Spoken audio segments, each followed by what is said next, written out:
ओम अज्ञानतिमिरन्धस्य ज्ञानशलाकया चक्षुरुन्मिलितं येन तस्मै श्रीगुरवे नमः। नमो विष्णुपादाय कृष्णप्रेष्ठाय भूतले श्रीमते भक्तिवेदान्त स्वामिनिति नामिने। नमस्ते सारस्वते देवे गौरवाणी प्रचारिणे निर्विशेषा शून्यवादी पाश्चात्य देशतारिणे। श्री कृष्ण चैतन्य प्रभु नित्यानंद श्री अद्वैत गदाधर शिवासादि गौर भक्तवृंद। हरे कृष्णा कृष्णा कृष्णा हरे हरे, हरे राम राम राम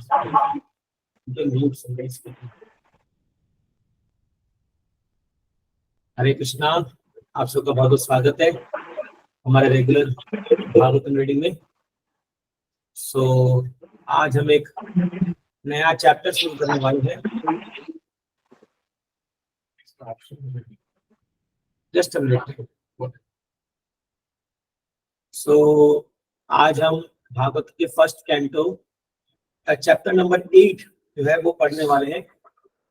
और ये बहुत ही फेमस कुंती महारानी की प्रार्थनाएं हैं और ये बहुत ही एक एग्जाम्पल, एक role model as a pure devotee, खासकर माताओं के लिए क्या भाव होना चाहिए, इस पे बहुत सारी गहन चर्चाएं होंगी। तो आप सब इसको हम बहुत ध्यानपूर्वक पढ़ेंगे हम लोग। और प्रभुपाद जी ने इस पे पूरा एक सीरीज ऑफ लेक्चर दिया है जिसपे एक किताब बन के आई है, कुंती महारानी शिक्षा करके किताब है, जो इनके पूरे इसी सेक्शन भागवतम के सेक्शन पे जो लेक्चर प्रभुपाद जी ने दिया है उसका वो संकलन है। तो आइए हम स्टार्ट करते हैं। ओम नमो भगवते वासुदेवाय। ओम नमो भगवते वासुदेवाय। ओम नमो भगवते वासुदेवाय। नारायणं नमस्कृत्य नरं चैव नरोत्तमं देवीं सरस्वतीं व्यासं ततो जयमुदीरये। नष्टप्रायेषु भद्रेषु नित्यं भागवत सेवया भगवती उत्तम श्लोके भक्तिर्भवति नैष्ठिकी। कृष्णाय वासुदेवाय देवकी नंदनाय च नंदगोपकुमाराय गोविंदाय नमो नमः। यस, तो महारानी अध्याय 8 महारानी कुंती द्वारा प्रार्थना तथा परीक्षित की रक्षा। सूत उवाच अथ ते संपरेतानां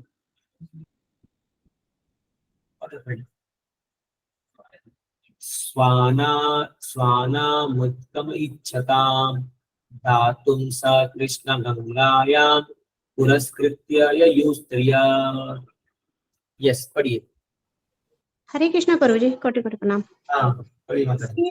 सील सूत गोस्वामी ने कहा, तत्पश्चात पांडुगण अपने मृत परिजनों की इच्छा अनुसार उन्हें जल दान देने हेतु द्रौपदी सहित गंगा के तट पर गए। स्त्रियां आगे आगे चल रही थी।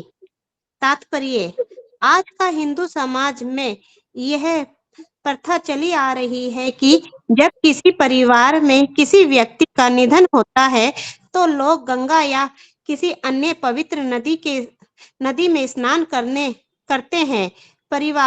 परिवार का प्रत्येक सदस्य दिवंगत आत्मा को एक लोटा गंगा जल अर्पण करता है और स्त्रियों को आगे करके सभी लोग एक जुलूस में चलते हैं। पांडवों ने भी 5000 वर्ष पूर्व इन्हीं नियमों का पालन किया था। पांडवों के ममेरे भाई होने के कारण भगवान श्री कृष्ण भी पारिवारिक सदस्यों में से एक थे। हरे कृष्ण। हाँ, तो यहाँ पर जो है महाभारत युद्ध खत्म हो चुका है और अभी बहुत लोग पांडव परिवार से भी और कौरव परिवार से भी मारे गए थे। तो उन सबको तर्पण देने के लिए गंगा नदी के तट पर ये सब लोग आगे चल रहे हैं। ठीक है, नेक्स्ट। ते नियोदकं सर्वे विलप्य च वृषां पुनः आप्लुता हरिपादाब्ज रजपूता सरी चले। पढ़िए। हरे कृष्ण प्रभु जी। हाँ प्रभु जी पढ़िए। दंडवत प्रणाम प्रभु जी। हाँ, उनके लिए शोक करने तथा पर्याप्त गंगा जल अर्पित करने के पश्चात उन सबने गंगा में स्नान किया, जिसका जल श्री भगवान के चरण कमलों की धूलि मिल जाने के कारण पवित्र हो गया है। हाँ, तो गंगा नदी बहुत पवित्र है क्योंकि वो भगवान के चरण कमल से निकली है। जब वामन देव ने अपना पांव उठाया था तो जो जो कौशल ओशन है, कारण सागर है, उसका जल जो है वो पूरा वो परव्योम को फाड़ के निकल गया था उनका पांव। तो वो पूरा गिर के जबरदस्त गिर के आ रहा था फोर्स से। तो फिर जब वो धरती पे आ रहा था, इतना वेग था उसका कि धरती को पूरा चीर फाड़ के निकल जाता। तब भगवान शिव जी से प्रार्थना किए, भागीरथी, लंबी कहानी है बट इन शॉर्ट बता रहा हूँ। तो शिव जी ने अपने जटा में उसको ऐसा घुमा दिया गंगा जी को कि फिर वो प्रार्थना करी कि मैं निकलूं कहाँ से। तब शिव जी ने उनको एक स्थान दिया, वहां से शिव जी के जटा से निकलती है गंगा। और गंगा जब यहाँ आती है तो बड़ी पवित्र नदी है क्योंकि भगवान का चरण कमल से निकलती है भगवान के, इसलिए ये चरणामृत है। जैसे हम सुबह चरणामृत पीते हैं मंदिर में, तो ये बाय डिफॉल्ट चरणामृत है क्योंकि चरण को धो के आ रही है ना। और इसको ब्रह्मा जी ने कमंडलू में भी धारण कर और भगवान की पूजा करते हैं, इसीलिए बहुत पवित्र नदी है। हम बड़े भाग्यशाली हैं, हम लोग भारत भूमि में जन्म लिया है जहाँ से पवित्र नदियां बहती है। इनमें स्नान करने मात्र से बहुत कल्याण होता है, बहुत। इसलिए साल में एक बार कम से कम हम लोग को गंगा यमुना ऐसी पवित्र नदी में स्नान करना चाहिए, प्रयास करना चाहिए कोई तीर्थ स्थल में जाकर के एक बार एटलीस्ट हम लोग स्नान करें। तो हम लोग का भाग्य रहता है कि हम लोग मायापुर या वृंदावन जाते हैं तो यमुना या गंगा में एक बार स्नान कर लेते हैं, तो ये बड़ा अच्छा है, हमारे लिए बड़ा पुण्यवान है। Yes, text 3। तत्रासिनं कुरुपतिं धृतराष्ट्रं सहानुजं गांधारी पुत्र शोकार्तां वृथां कृष्णां च माधव। कंटिन्यू कीजिए रघुनाथ जी। हाँ, हरे कृष्ण प्रभु जी।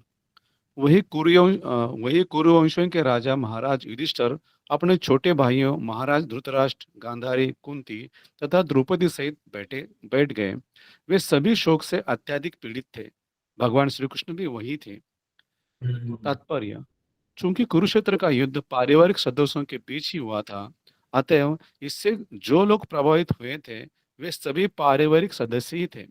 यथा महाराज युधिष्ठिर तथा उनके भाई कुंती, द्रौपदी, सुभद्रा, महाराज धृतराष्ट्र, गांधारी तथा उनकी बहुएं इत्यादि सभी मृत व्यक्ति किसी न किसी प्रकार से नातेदार थे। अतः पारिवारिक शोक संयुक्त रूप से था। भगवान श्री कृष्ण भी पांडवों के ममेरे भाई थे और कुंती के भांजा तथा सुभद्रा के भाई थे। अतएव श्री भगवान की उन सब के प्रति समान सहानुभूति थी। इसलिए वे समय अनुकूल उन सब को सांत्वना देने लगे। हरे कृष्ण प्रभु जी।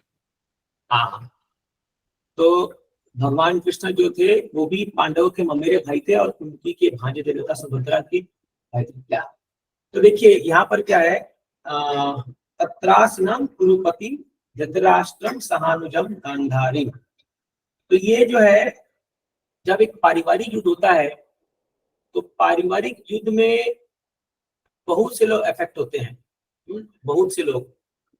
तो अब देखिए नुकसान तो पूरे परिवार का हुआ है, इसलिए कई ट्राई करना चाहिए कि परिवारों के बीच में युद्ध ना हो, इससे नुकसान दोनों पार्टी का होगा। कई बार लोग आक्रोश में आकर के अपने ही भाई बंधुओं को नुकसान पहुंचाने का कुछ प्रयास करते हैं, बट याद रखिए कि उसमें नुकसान हमारा भी होगा। तो इसीलिए यहाँ पर बताया जा रहा है कि सभी लोग, क्योंकि इतने लोग मारे गए वहां कुरुक्षेत्र के युद्ध में, कि सभी लोग फिर बाद में बैठ करके यहाँ पर शोक मना रहे थे अपने अपने परिवारजन को याद करके, है ना। इसलिए युद्ध को रोकना चाहिए एज फार एज पॉसिबल, जब तक हो सके। आज मैं क्लास दे रहा था, उसमें मैं जैसे इजराइल और ये गाजा हमास ये युद्ध हो रहा है, इधर रशिया यूक्रेन युद्ध हो रहा है, बेचारे कितने मासूम लोग मारे जा रहे हैं इसमें। अब ये ठीक है, दो पक्षों का युद्ध है, इसमें अपनी अपनी ताकत दिखाने के लिए पूरे देश लोग कर रहे हैं। गलत कौन है सही कौन है, चलो जो भी हो, बट उन विचारों का क्या जो लोग जिनको इनसे कुछ लेना देना नहीं है, वो आराम से अपने घरों में बसा के रहे होंगे, बट एक बॉम्ब गिरता है वो मर जाते हैं। बड़ा खतरनाक है ये युद्ध का स्थिति, बहुत खतरनाक हो जाता है ये, इसलिए प्रयास करना चाहिए। इसलिए भारत एकमात्र ऐसा देश है जो कभी भी आज तक किसी पर आक्रमण नहीं किया पहले। ये बहुत बड़ी बात है, ये जो हमारी सभ्यता ऐसी, आप देख लीजिए पूरे इतिहास में करें, देख लीजिए हमारे धर्म के लोग या हमारे भारत के इतिहास में कभी भी उन्होंने पहले किसी पर आक्रमण नहीं किया, या किसी पर अपनी रक्षा जरूर की है बट किसी पर भी इन्वेड नहीं किया है। ये हमारी संस्कृति में नहीं है, क्योंकि हम बिलीव करते हैं वसुदेव कुटुंबकम, जियो और जीने दो, मतलब live and let live others, शांति से जियो और दूसरों को भी खुशी से जीने दो। तो ये हमारा कल्चर, हमारी संस्कृति है, इसीलिए क्या है, इसको बचाना बहुत जरूरी है। इसके लिए एजुकेशन की दरकार है, लोगों को ये सिखाना बहुत जरूरी है। फिर आप कहेंगे अरे ये रामायण इतना बड़ा युद्ध क्यों हुआ, कुरुक्षेत्र युद्ध क्या, क्योंकि वो भगवान की इच्छा थी और आतताई लोग को मारना बहुत जरूरी है। मैं पहले भी कई बार कह चुका हूँ कि जो लोग जो है वो आतताई लोग होते हैं, या जो लोग किसी दूसरे के संपत्ति को हड़पने का प्रयास करते हैं, आप देखोगे भगवान ने बहुत प्रयास किया इस युद्ध को रोकने के लिए, बहुत प्रयास किया। मैसेंजर बन के गए, इतना नेगोशिएट किया, बोले 5 गांव दे दो कम से कम, बट ये लोग इतने धूर्त थे दुर्योधन एंड पार्टी कि मानने को तैयार नहीं थे। तो फिर कोई उपाय नहीं था, फिर भगवान बोले, इसलिए कई बार भगवान टॉलरेट करते हैं हमारे दुष्टता को या हमारी गलतियों को, पर जब वो हद से पार हो जाता है फिर भगवान को अपना रूप दिखाना पड़ता है। इसीलिए it's better to understand lord, प्रॉपर्टी बोलते थे, it's better to accept Krishna is Shyam Sundar, otherwise when he will see his ghastly form, जब वो अपने विकराल रूप को दिखाएंगे उसको सह नहीं पाओगे, बहुत मुश्किल है। भगवान के आगे किसी की चल सकती है, कोई भी हो, चाहे वो नौकरी, कोई भी टिक नहीं सकता उनके सामने। इसीलिए क्या है, it's better to become humble and विनम्र होकर के उनकी आज्ञा का पालन करके उनको खुश करने का प्रयास करना चाहिए। Yes, next.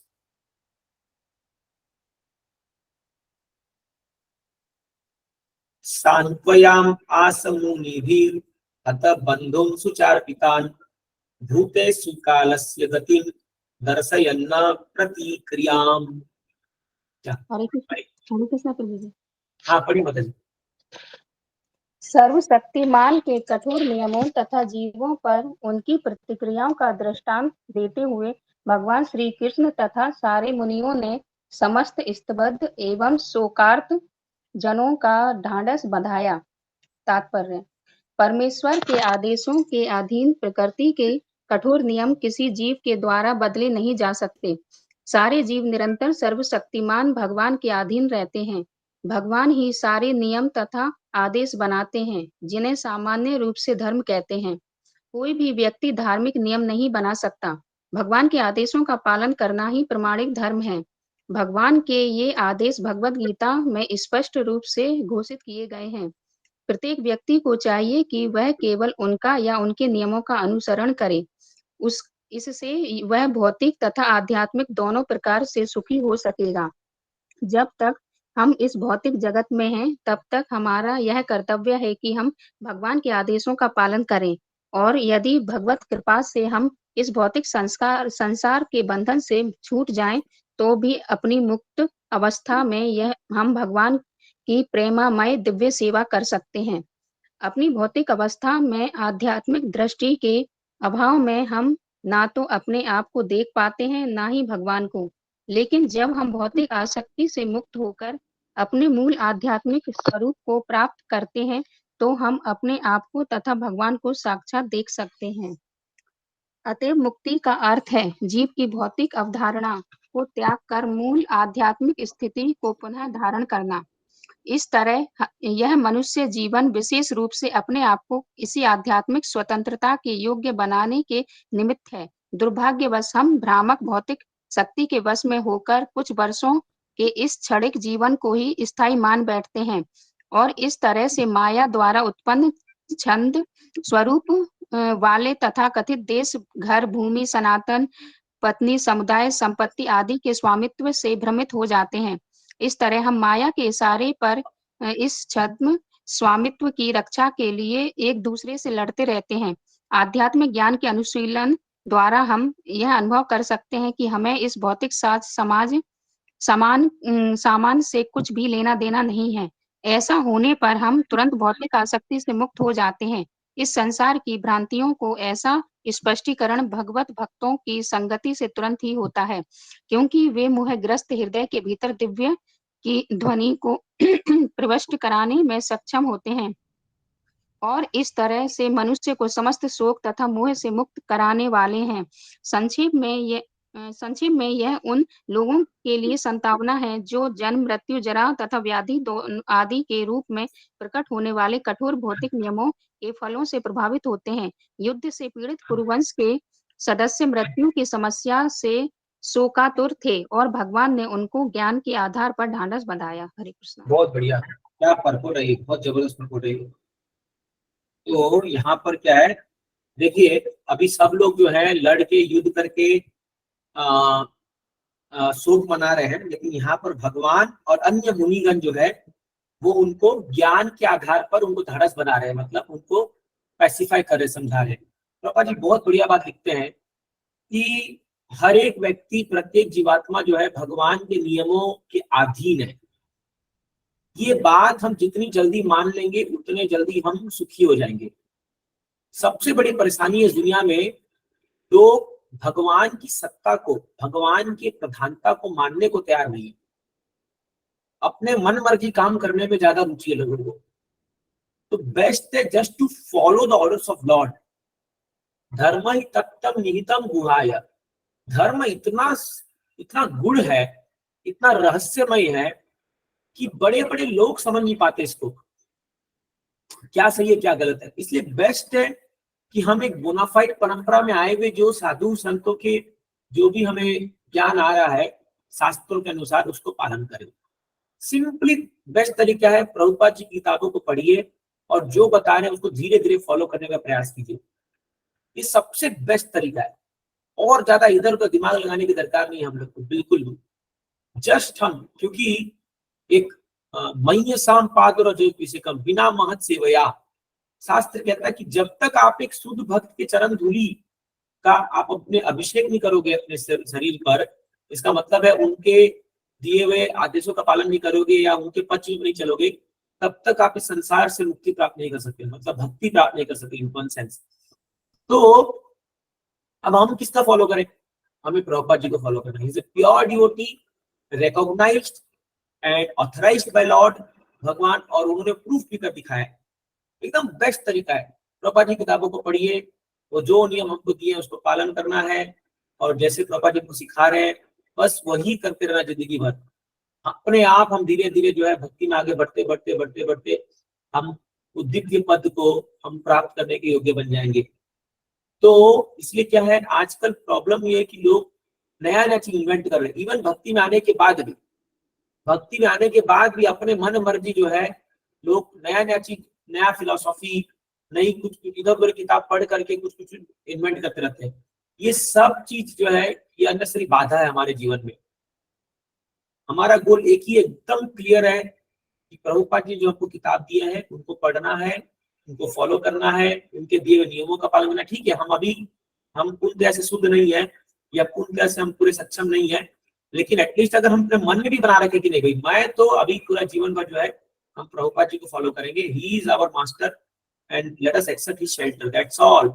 और जो भी लोग उनको फॉलो करें प्रभुपाद जी को, आपको उनको फॉलो करना है। कोई कह सकता है कि अभी प्रभुपाद तो माने जीवित रूप में नहीं है या फिजिकल रूप में नहीं है, तो हम कैसे जाने क्या सही क्या नहीं है। तो आप देखिए, जो लोग प्रभुपाद जी को फॉलो करें उनको फॉलो कीजिए, जो नहीं कर रहे उनसे दूर हो जाइए, खत्म कहानी। ये एज सिंपल एज दैट है।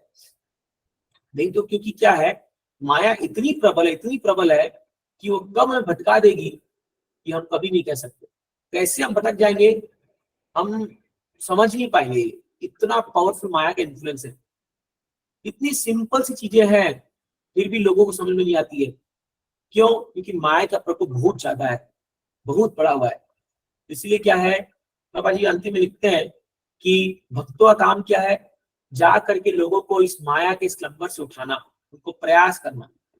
और उसमें भी लोग जो है वो कई लोग हजारों में कोई एक समझता है, मनुष्य नाम सहस्रेषु, बट स्टिल हम धीरे धीरे प्रयास करते रहेंगे तो भगवान सिंसियर सोल्स को भेजेंगे हमसे कनेक्ट करने के लिए, जरूर भेजेंगे वो। तो इसलिए क्या है, यहाँ पर भगवान जो है वही पैसिफाई कर रहे हैं। इसलिए बेस्ट कोर्स ऑफ एक्शन ये है कि हम चुपचाप जो है अपने दिए हुए ग्रंथों को, खासकर गीता, भागवतम, चैतन्य और प्रभुपाद जी जो भी ग्रंथ लिखे उनको चुपचाप से पढ़ें, उन पर अध्ययन करें, नियमों का पालन करें और प्रभुपाद जी को खुश करने का प्रयास करें। हम केवल ये काम करेंगे, आप देखोगे धीरे धीरे भक्ति में आगे बढ़ते जाएंगे, अपने आप कृपा से बढ़ेंगे हम लोग। अपने प्रयास से कुछ हो ना हो वो तो ठीक है, बट अगर हमें शुद्ध वैष्णव की कृपा मिलेगी तो हमारा जीवन जरूर बहुत मंगलमय हो जाएगा। ठीक है, ये इसका सारांश है। ये नेक्स्ट 5, साधयित्वा जातशत्रु स्वं राज्यं हितवैरितं घातयित्वा सतो राज्य कच स्पर्श शतायुष। हरे कृष्ण प्रभु जी। हाँ ऊपर पढ़िए। पे धूर्त दुर्योधन तथा उसके दल के छल करके अजात शत्रु युधिष्ठिर का राज्य हड़प लिया था। भगवत कृपा से वह फिर प्राप्त हो गया और जिन दुष्ट राजाओं ने दुर्योधन का साथ दिया था वे सब श्री भगवान द्वारा मार डाले गए। अन्य लोग भी मारे गए क्योंकि महारानी द्रौपदी की केशों को बेदर्दी से खींचने के कारण उनकी आयु क्षीण हो चुकी थी। हाँ, यहाँ बहुत तात्पर्य important है। एक मिनट देखिए, इसमें देखिए लिखा हुआ है, जिस दिन उन लोगों ने द्रौपदी को खींच करके बाल पकड़ के लाया था, एक स्त्री का अपमान किया था, उसी दिन उनकी आयु छीन हो चुकी थी। Means if you offend a women, अगर आप एक स्त्री का अपमान करते हो तो आयु, यश, बल सब खत्म हो जाता है तुरंत। आगे शायद प्रभा जी बताएंगे। तो भगवान ने उस दिन मार दिया था उसको ऑलरेडी, वो मर चुके थे ऑलरेडी, बट खाली ये मैंने एक ड्रामा करके उनको ये कुरुक्षेत्र के युद्ध में मरवाना था। यहाँ पर स्पष्ट बताया गया है, क्योंकि द्रौपदी के केसों को जब पकड़ा था उन्होंने, उनकी आयु छीन हो चुकी थी, खत्म हो चुकी थी उनकी आयु। पढ़िए तात्पर्य। तात्पर्य गौरवपूर्ण दिनों में या कलयुग में के आगमन के पूर्व ब्राह्मण, गाय, स्त्री, बालक तथा वृद्ध पुरुषों की समुचित रक्षा की जाती थी। हाँ, ब्राह्मणों पांच चीज ध्यान दीजिए, ब्राह्मण, गाय, स्त्री, बालक और वृद्ध पुरुष, इन पांचों का बहुत सम्मान होता था समाज में, और इन पांचों की रक्षा करना ही ये रक्षा होती थी, मतलब ये प्रायोरिटी था। पढ़िए। एक, ब्राह्मणों की रक्षा से आध्यात्मिक जीवन की प्राप्ति के लिए सर्वश्रेष्ठ वैज्ञानिक संस्कृति वर्णाश्रम व्यवस्था का पालन होता है। 2, गायों की रक्षा से भोजन का चमत्कारी रूप अर्थात जीवन के दर्शों को समझने हेतु मस्तिष्क के सूक्ष्म तंतुओं का पोषण करने वाला दूध मिलता रहता है। 3, स्त्रियों की रक्षा से समाज की सुचिता बनी रहती है, जिससे हमें शांति, स्थिरता तथा जीवन की उन्नति के लिए अच्छी संतति मिलती है। 4, बच्चों की रक्षा से मनुष्य जीवन को वह सुनहरा अवसर प्राप्त होता है जिससे भवबंधन से मुक्ति का मार्ग प्रशस्त होता है। बालकों की ऐसी रक्षा उसके गर्भ के समय से ही गर्भधान संस्कार नामक शुद्धिकरण की प्रक्रिया द्वारा प्रारंभ हो जाती है। 5, वृद्धों की रक्षा से उन्हें मृत्यु के पश्चात श्रेष्ठतर जीवन की तैयारी करने का सुअवसर प्राप्त होता है। यह पूरा दृष्टिकोण मनुष्य जीवन को सफल बनाने वाले कारकों पर आधारित है, जो सजावटी कुत्ते बिल्लियों की सभ्यता के बिल्कुल विपरीत है। उपयुक्त निर्दोष प्राणियों का वध सर्वथा वर्जित है, क्योंकि उनका अपमान करने तक से आयु क्षीण होती है। कलयुग में इन जीवों की समुचित सुरक्षा नहीं हो पाती, अतएव वर्तमान पीढ़ी की आयु बहुत घट गई है। श्रीमद् भगवद गीता में कहा गया है कि जब समुचित सुरक्षा के अभाव में स्त्रियां उल्टा हो जाती है, तब उनसे अवांछित संतानें उत्पन्न होती है, जिसे वर्ण संकर कहते हैं। सती स्त्री का अपमान करने का अर्थ है अपने आयु को खतरे में डालना। दुर्योधन के भाई दुशासन के आदर्श सती नारी द्रौपदी का अपमान किया था, अतएव उन दुष्टों का असमय मरना पड़ा। ये है श्री भगवान के कुछ कठोर नियम जिनका ऊपर वर्णन हुआ है। बहुत पावरफुल प्रपोट है ये, बहुत ही रेवोल्यूशनरी प्रपोट है और हम सबके लिए मार्गदर्शन है ये। तो 5 चीज के बारे में बताया गया, हम सबके बारे में चर्चा करेंगे। थोड़ा इस प्रपोट में समय देना जरूरी है। तो देखिए 5 चीज के बारे में प्रभा जी बता रहे हैं जिनकी रक्षा समाज में होनी चाहिए। ब्राह्मण, स्त्री, गाय, चिल्ड्रन, बच्चे और वृद्ध पुरुष, और सबके बारे में प्रभा जी अलग अलग बता रहे हैं क्या उससे फायदा होगा। तो पहला, ब्राह्मणों की समाज में रक्षा होने से क्या होगा? वर्णाश्रम धर्म का पालन होगा। वर्णाश्रम धर्म जो है वो उसका जो टॉप मोस्ट शिखर जो होता है वो ब्राह्मण is the head of society. Head means सिर, जैसे शरीर में सिर होता है तो वो सिर है ब्राह्मण इस समाज का। तो जब ब्राह्मणों की रक्षा होगी वो प्रॉपर डायरेक्शन देंगे किसको क्या करना है, ये ब्राह्मण का कर्तव्य है। बट आप देखोगे अनफॉर्चुनेटली इस कलयुग में ब्राह्मणों का नाश होते जा रहा है और एक तो ब्राह्मण डिग्रेड होते जा रहे हैं और ऊपर से ब्राह्मणों की रक्षा भी नहीं हो रही है। तो इसीलिए समाज में कोई डायरेक्शन नहीं है, डायरेक्शनलेस सोसाइटी बन चुका है। किसी को पता नहीं करना क्या है, किसी को पता नहीं है, सब कंफ्यूज्ड है। आज मैं कॉलेज में क्लास दे रहा था, जाके लगभग 120 बच्चे बैठे हुए थे, 100-120 बच्चे। मैंने उनसे पूछा कि आप कितने लोगों को यहाँ पर पता है कि मुझे जीवन में क्या करना है? आप चौक जाएंगे, खाली 10 लोग ने हाथ उठाया और शायद वो भी ऐसी कुछ फैंटेसी में बोल रहे होंगे। बट मैंने सब ऑनेस्टली पूछा, बट किसी को पता नहीं था कि हमको करना क्या है। हम बस कॉलेज में आ गए हैं, माँ बाप पैसा दे रहे हैं, पढ़ाई कर रहे हैं, बस आगे क्या होगा हमको कुछ पता नहीं है। तो एक डायरेक्शनलेस सोसाइटी बनते जा रही है, किसी को पता नहीं है। कोई मान लो बिजनेस कर रहा है, उसको खाली बस पता है पैसा कमाओ, बस पैसा कमाओ। तो इतना जरूरी है अभी ये ब्राह्मणों का इस समाज में। प्रभुपाद जी खास कहते थे ISKCON society is meant for making Brahmanas. हम सबका जिम्मेदारी है, जो भी हम इस्कॉन से जुड़े हैं, हम सबको ब्राह्मणों का काम करना है, हमको समाज को डायरेक्शन देना है। कितनी बड़ी जिम्मेदारी है, सोचिए आप कितनी बड़ी जिम्मेदारी है ये। हमें पूरे समाज को बताना है कैसे काम करना है, क्या करना है, आगे क्या करना है, सब कुछ उनको डायरेक्शन देना है। हम लोग को शास्त्र को पढ़ना है और उनको सिखाना है, ये ब्राह्मणों का काम। दूसरा, काउस, गायों की रक्षा करना। प्रभुपाद जी बोलते थे गाय एक ऐसी सब्सटेंस देती है जिसको मिरेकल फूड बोलते हैं, जिसको कहते हैं मिल्क। ये वेगान कॉन्सेप्ट सब फालतूगिरी है, ये सब कुछ मतलब नहीं है। ये जो ये लोग वेगान के नाम पे ला रहे हैं, अच्छी बात है, वो मांस मीट नहीं खाते, बट ये लोग मिल्क को भी जो लोग वो करते हैं, they are actually fools, they don't know anything, you know, fanatics है, उनको कुछ पता नहीं है इसके बारे में। दूध एक मिरेकुलस फूड है। मैं एक कुछ दिन पहले पढ़ रहा था प्रभुपाद जी के कुछ परपोर्ट में, वो बता रहे थे कि आप जरा देखिए इतना उपयोगी वस्तु है ये दूध। प्रभुपाद जी किसी रिपोर्टर को समझा रहे थे कि दूध से क्या बोलते हैं कि गाय दूध देती है और आप दिन भर जितना पीना पी लीजिए, जो बच गया उसको फिर आप रात को जोड़क देके दही बना दीजिए, फिर अगले दिन आप उसको दही बना के खा लीजिए, और जितना खाना है दही खा लीजिए, और अगर वो बच गया तो उसको स्टोर कर लीजिए, फिर उसको बिलो करके उससे मक्खन निकाल लीजिए, और उसको फिर बिलोगे तो उससे घी निकलेगा। तो कोई भी वेस्टेज नहीं है ऐसा, अगर उसको प्रॉपर्ली यूटिलाइज किया जाए।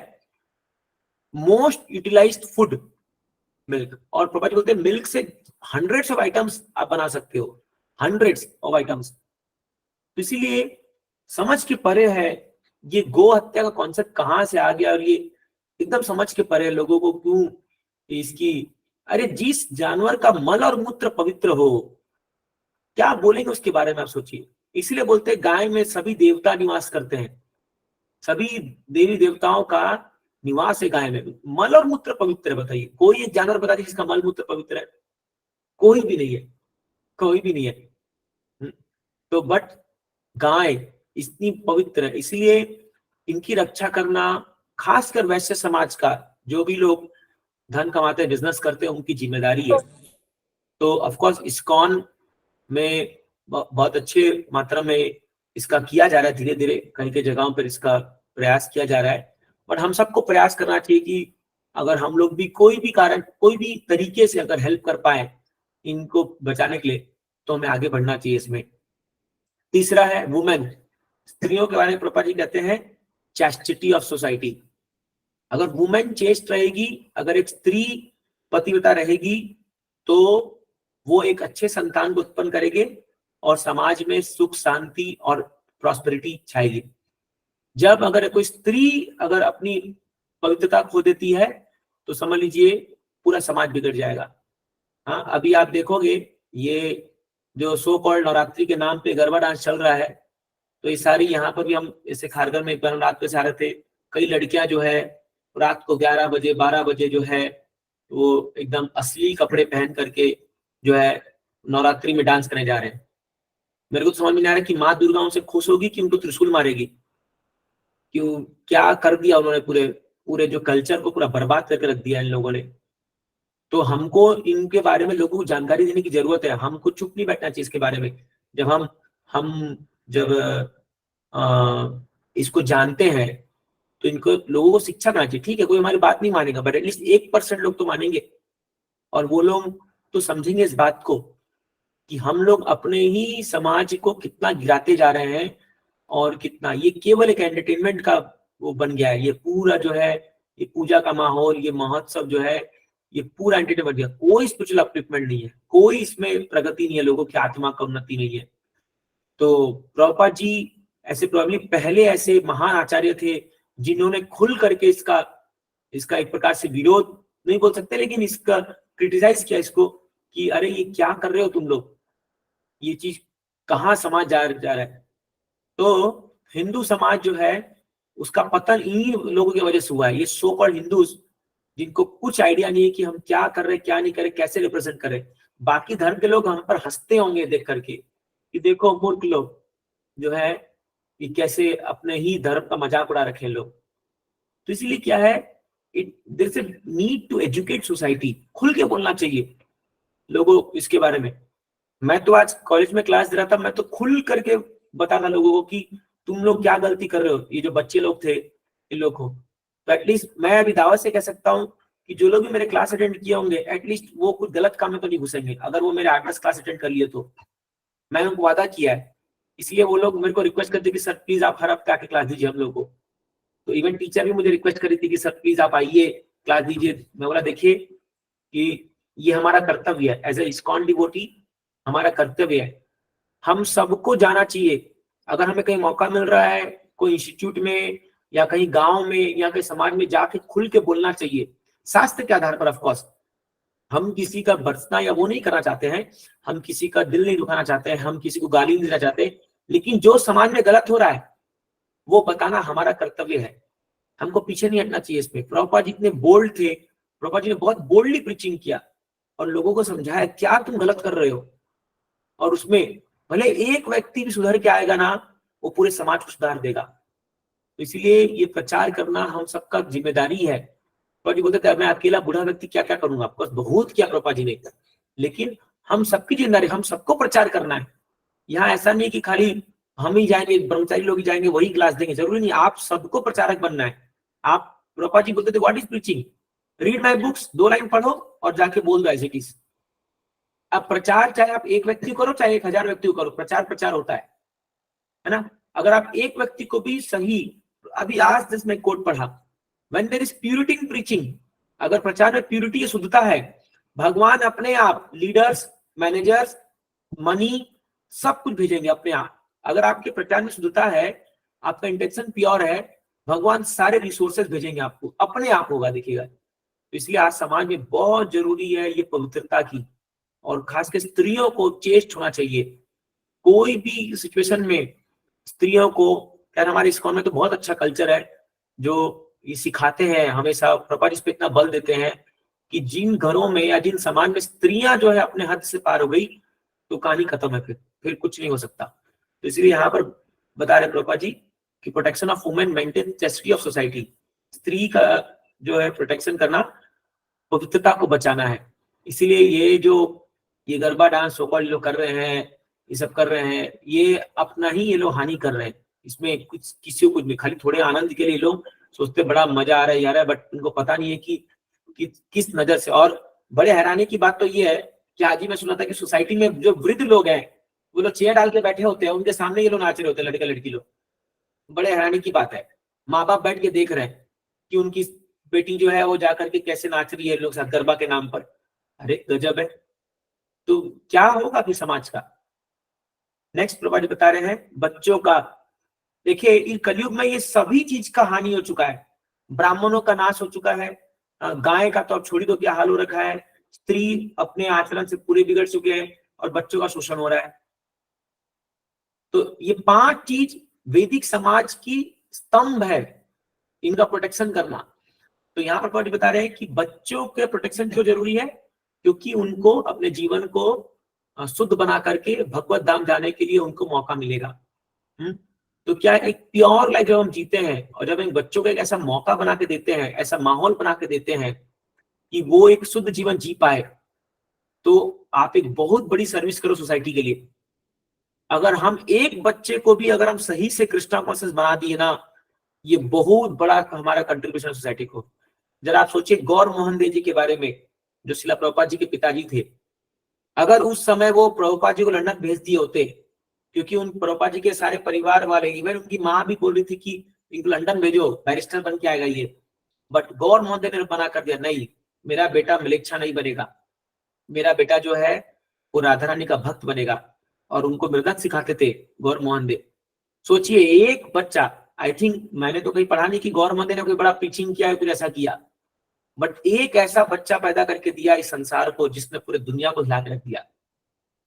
तो वही चीज है जो हमारे गृहस्थ भक्त लोग हैं, अगर वो अपने बच्चों पर भी अगर समय इन्वेस्ट करके अगर प्रयास करे उनको एक अच्छा भक्त बनाने का, तो ये बहुत बड़ा कंट्रीब्यूशन है सोसाइटी के लिए, बहुत बड़ा प्रीचिंग है। प्रयास कर सकते, बाकी तो उनके भाग्य कर्मानुसार चीजें जो है वो सामने है जो भी है, बट प्रयास करना चाहिए। इसीलिए कई बार हम लोग बहुत मास की प्रीचिंग में आगे बढ़ जाते हैं, सबको भक्त बना, बट हमें ये भी समझना कि क्लास भी चाहिए हमें।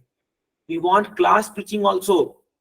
हाँ, प्रभा जी बोलते थे कि हजारों तारों से क्या फायदा जब एक चंद्रमा इतनी रोशनी दे सकता है। तो इसीलिए जब हम प्रचार कर रहे हैं या कल्टीवेट कर रहे हैं किसी को, आप समय इस पे इन्वेस्ट कीजिए और एक भक्त ऐसा बनाइए जो फिर बाकी पूरा काम कर देगा, आप देखोगे, है ना। जैसे आपको पता है बौद्ध डायनेस्टी कैसे फैला, वो एक अशोक जो कलिंगा का जो राजा था अशोक, उसको बुद्धिज्म कन्वर्ट हो गया। वो एक कहानी है, जब वो उत्कल का जब युद्ध हुआ था वहां पर, तो वो अशोक जब सम्राट था, वो जाकर के वो मरे हुए लोगों को देख रहा था। तो उसमें एक व्यक्ति ना जस्ट मरने जा रहा था और वो कर रहा था पानी के प्यास से। तो उसने देखा कि एक बौद्ध भिक्षुक जो है वो आकर के उन मरे हुए लोगों के जो जस्ट मरने वाले हैं उनको पानी पिला रहा था बड़े दया से। इनका हार्ट मेल्ट हो गया वो देख करके कि ये सेवा कर रहा है ऐसे लोगों की। फिर उनको पूछे कि आप ऐसा कैसे, आपके अंदर इतनी करुणा है और आपके यो करे। फिर उसने उसको बौद्ध फिलोसफी सिखाया, फिर आगे जाके उनको बुलाया और वो पूरा बुद्ध में कन्वर्ट हो गया वो अशोक। और उनके बुद्धिज्म लेते ही पूरा प्रांत बुद्धिज्म हो गया था। फिर शंकराचार्य ने आके बुद्धिज्म हटाया इंडिया से, बट पॉइंट वही है। इसलिए भगवान कृष्ण कहते हैं यद्यत आचति श्रेष्ठा, श्रेष्ठा जो करेगा दुनिया उसको फॉलो करेगी। तो इसीलिए क्या है, तो we have to become first as a श्रेष्ठा। हमें आचरण को प्रस्तुत करना पड़ेगा और फिर समाज में ऐसे लोगों को हमें कल्टीवेट करना पड़ेगा। इसलिए मैं प्रयास कर रहा हूँ, प्रोफेसर्स लोग, टीचर्स लोग, इवन पुलिस वाले लोग। अभी आप देखो कि हमारे ग्रुप में 4-5 पुलिस वाले लोग भक्त बन रहे हैं। अभी मेरे टच में लगभग 4-5 प्रोफेसर्स, टीचर्स लोग भक्त बन रहे। तो मैं उन पर विशेष ध्यान दे रहा हूँ जानबूझ करके, क्योंकि इन लोग के संपर्क में बहुत सारे बच्चे हैं। और इनको अगर आपके संपर्क में भी कोई ऐसे लोग हैं जो ऐसे पोस्ट पे हैं, टीचर्स हो या आपको हमारे ड्यूटी में रघुनाथपुरी टीचर है और तो टीचर्स लोग हैं, तो इनका बहुत बड़ा जिम्मेदारी है बच्चों को एक सही मार्ग दिखाना और उनको शिक्षित करना। तो इसलिए बच्चों का प्रोटेक्शन भी बहुत जरूरी है। और फाइनली बोलते हैं ओल्ड मैन, वृद्धों। और देखिए आज इस समाज में कलयुग में वृद्धाश्रम खुलते ही जा रहे हैं। 5 चीजों का जो है हानि हो चुका है इस कलयुग में, इसलिए समाज पर डामाडोल है। शास्त्र में क्लियर लिखा गया है, कोई भी ये 5 चीज को फॉलो करेगा अपने आप समाज एकदम सुधर जाएगा। इसलिए प्रभुपाद जी उन दिनों में जो भी प्राइम मिनिस्टर प्रेसिडेंट बनता था उसको लेटर लिखते थे। गांधी को प्रेसिडेंट लिखा, इंदिरा गांधी को प्रेसिडेंट लेटर लिखा था प्रभुपाद जी ने, और वो यही लिखते हैं कि आप अगर वैदिक मॉडल को अपनाओगे, आज भी समाज को हम सुंदर बना सकते हैं आज भी, लेकिन अगर हम इसको प्रिंसिपल को फॉलो करना पड़ेगा, क्योंकि ये शास्त्र के प्रिंसिपल्स हैं।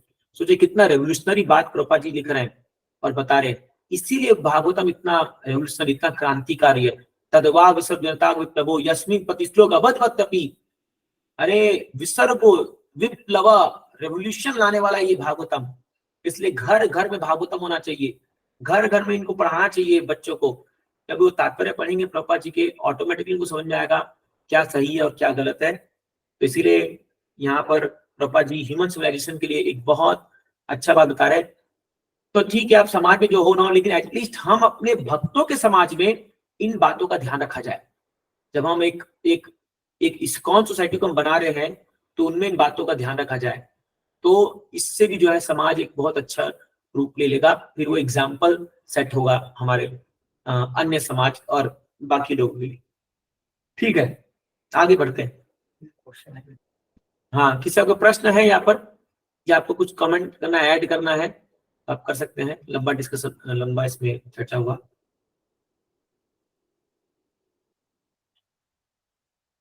वन 1.8.5 वेरी इंपॉर्टेंट श्लोक। ठीक है, कोई प्रश्न नहीं किसी का भी। चलिए आगे बढ़ते हैं। 6th, क्योंकि बहुत इंपॉर्टेंट श्लोक आगे आ रहा है।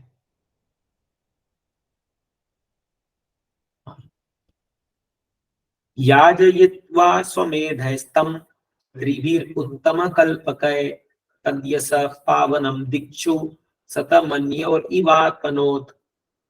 पढ़िए। हरे कृष्ण प्रभु जी, मैं पढ़ती हूँ। पढ़िए महाराज।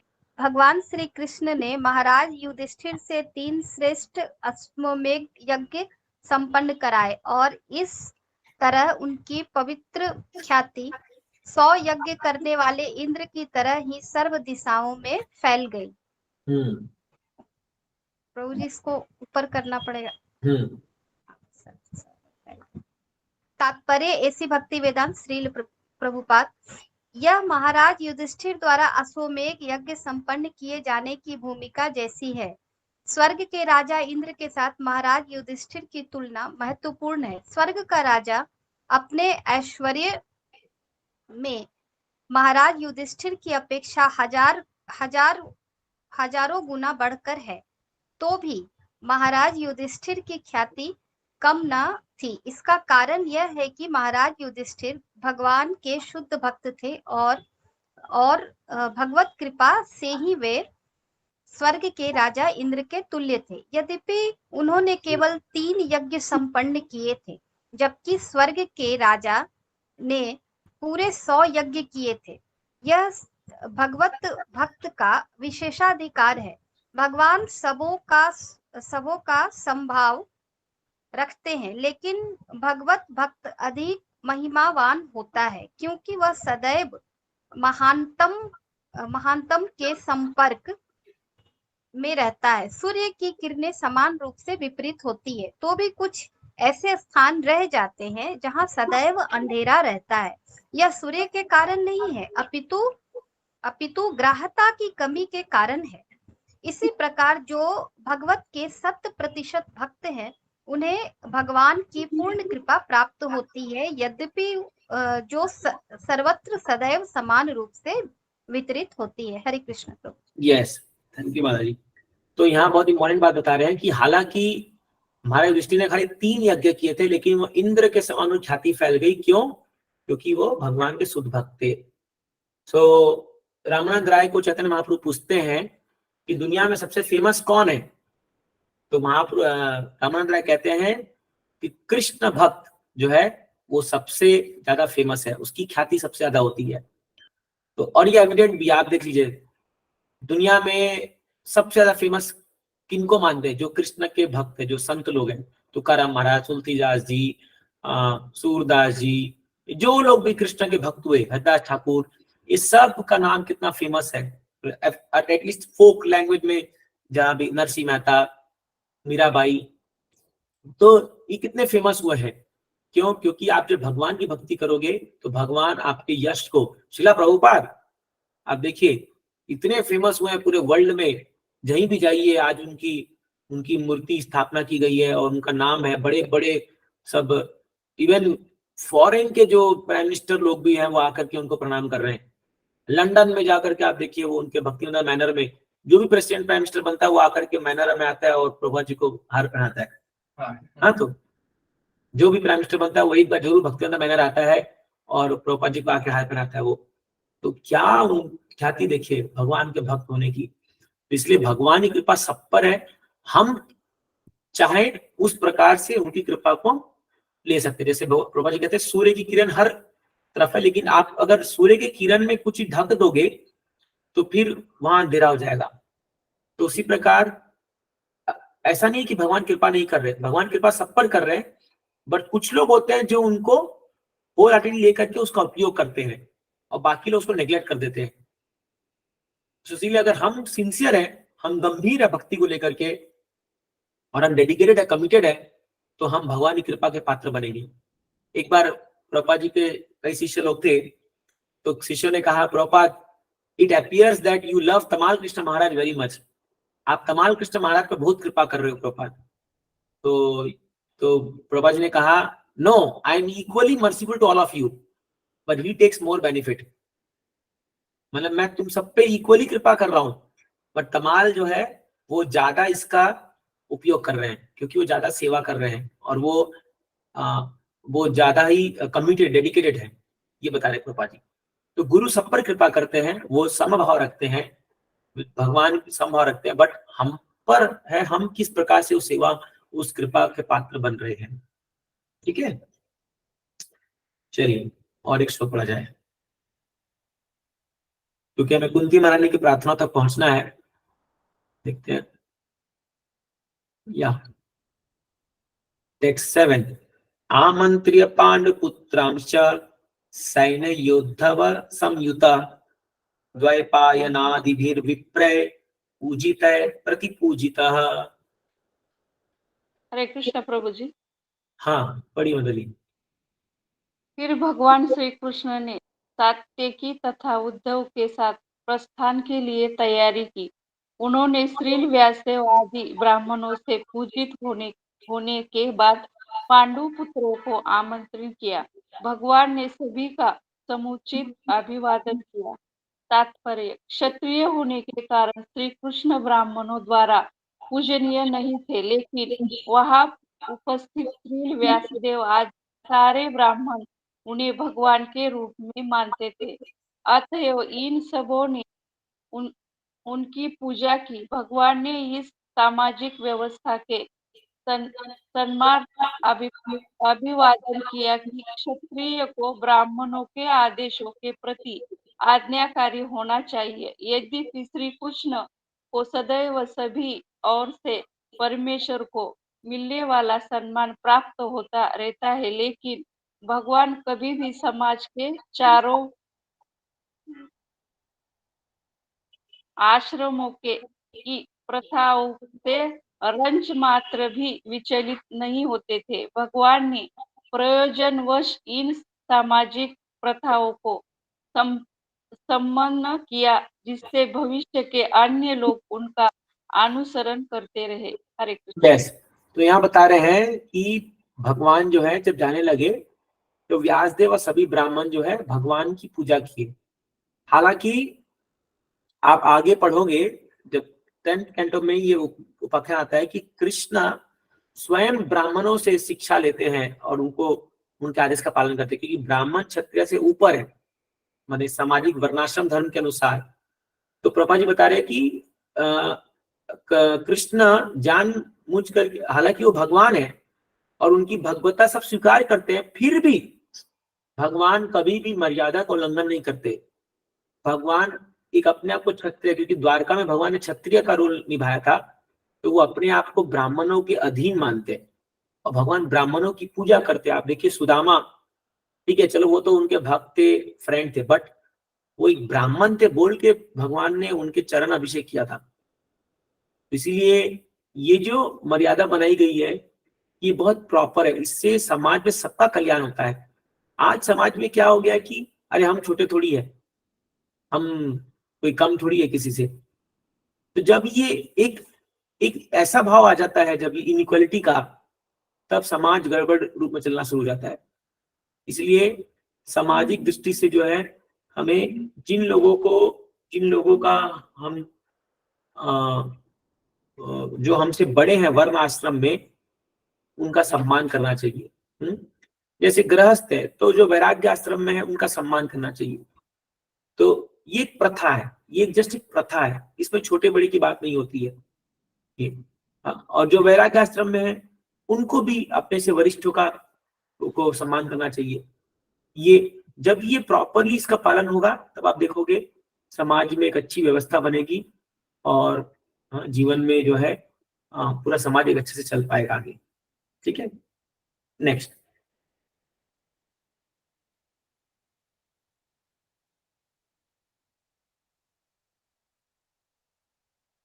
Text number 8। गंतुम कृतमतिर्ब्रह्मन् द्वारकां रथमास्थिता उपलेभे अभिधावन्तीं उत्तरां भयविह्वलाम्। यस, पढ़िए।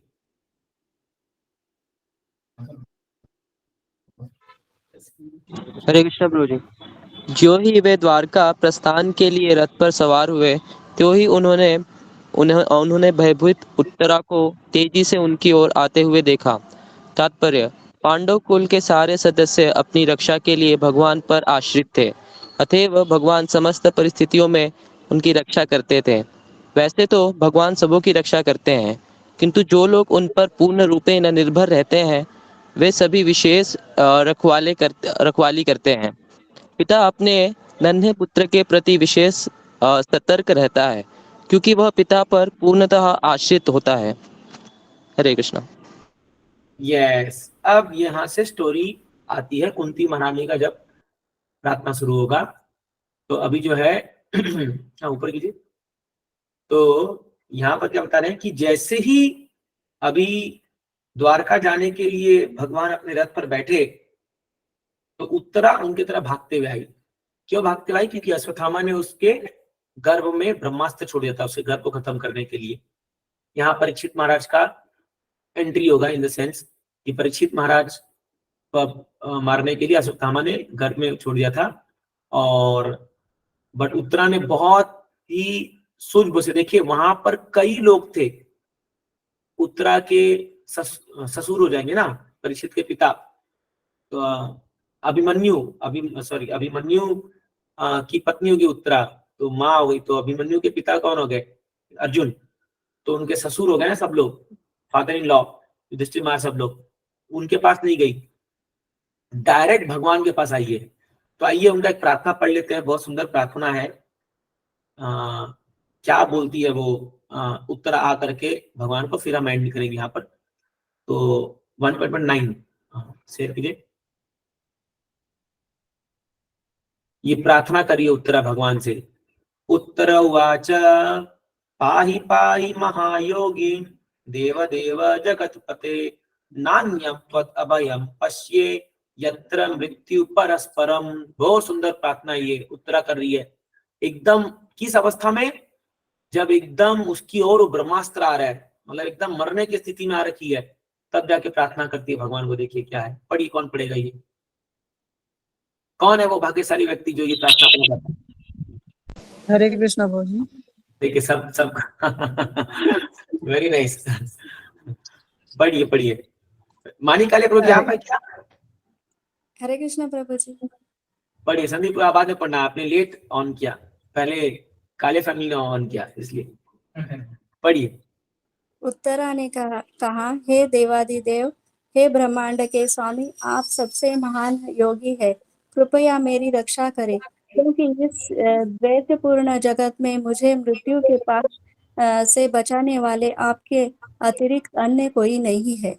हाँ देखिए क्या बोल रहे वो, हे देवादिदेव, मतलब सभी देवताओं में सबसे महान देव, हे ब्रह्मांड के स्वामी, आप सबसे महान योगी है। क्यों योगी है? क्योंकि अभी पता है वो आप गर्भ में घुस के बचाएंगे। क्योंकि एक योगी छोटे से छोटा बन सकता है, बड़े से बड़ा बन सकता है। वो पहली बोल दिए कृष्ण को करना क्या आपको, क्योंकि आप सबसे महान योगी, आप अभी मैजिक कर सकते हो। कि पता है बचना तो नहीं है, ब्रह्मास्त्र छोड़ा गया है और वो भी डायरेक्टेड है। ब्रह्मास्त्र क्या था कि ब्रह्मास्त्र एक ऐसा अस्त्र होता है कि जैसे मान लो गर्भ में है तो गर्भ में घुस के उसको मार के वापस आ जाएगा। उतरा कुछ नहीं होगा, गर्भ को मार देगा।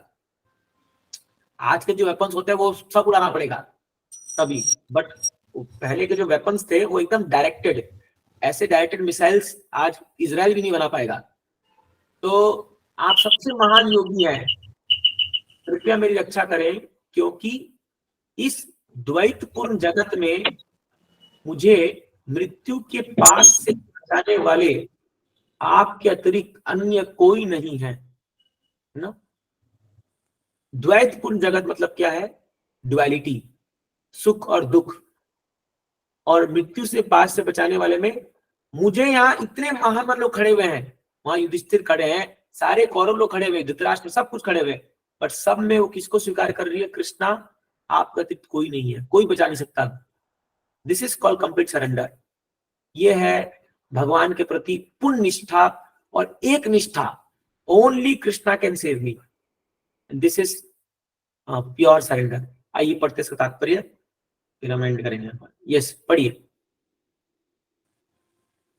तात्पर्य, यह भौतिक जगत द्वैतपूर्ण है, जबकि परम धाम एक रूप है।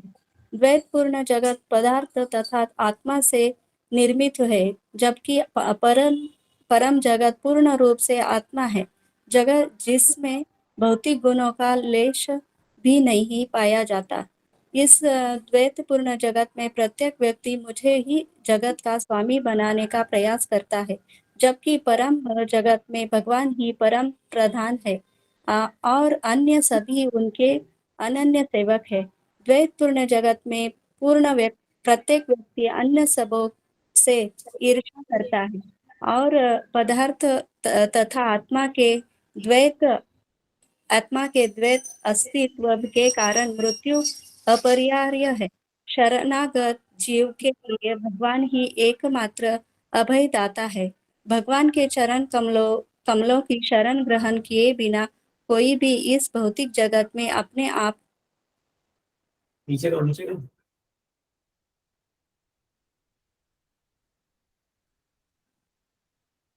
कंटिन्यू माता जी। कौन सा लाइन है? नीचे वाला अपने आप को मृत्यु के अपने आप को मृत्यु के क्रूर पंजे से नहीं बचा सकता। हरे कृष्ण प्रभु। Yes, thank you.